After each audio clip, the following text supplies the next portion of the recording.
Hello fellow Voyagers, thank you for stopping by Lion Voyages YouTube channel. My name is Lyle and I will be your host tonight.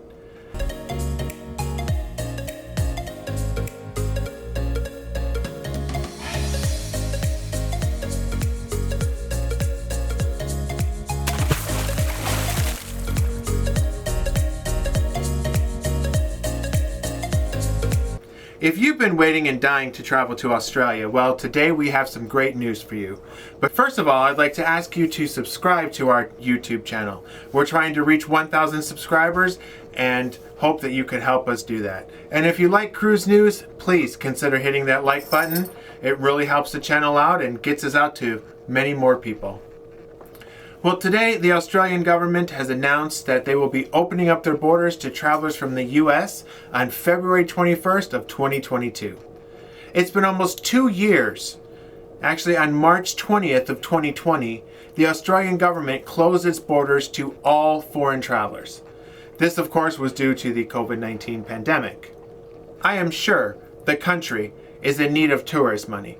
In pre-pandemic 2019, there were over 800,000 U.S. visitors. Visitors from the U.S. accounted for over 1/3 of the country's international travel. And they spent over $3.9 billion that year. On average, Americans spent around 13 nights vacationing in Australia. Of course, there's a long flight, so many people tend to stay there a lot longer than just a quick 3-4 night or weekend trip. So, what is Australia requiring to enter the country? Well, to enter the country, the same as it was pre-pandemic, U.S. citizens will need to have a valid U.S. passport and a visa or an electronic visa. Besides that, all travelers will need to be fully vaccinated with 2 doses of the COVID-19 vaccine approved by the Australia's government and provide proof of this vaccination status. So, what vaccines do they approve? Well, they approve all of them in the US, which is basically the Pfizer, Moderna, and Johnson & Johnson. Along with passports, visa, and proof of vaccination status, US travelers will also need to show proof of a negative rapid antigen or PCR test taken within 24 hours of departure. How will this affect the cruise industry? The cruise industry was supposed to start in February 15th of 2022. This was one of the many times that the Australian government had posted dates but kept pushing back.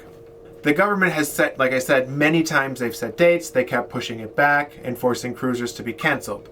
Well, the cruise lines have been hesitant to book any travelers to avoid any disappointment and upsetting customers, like they have in the past original pandemic times where they've scheduled bookings, places have closed, they have to cancel the bookings.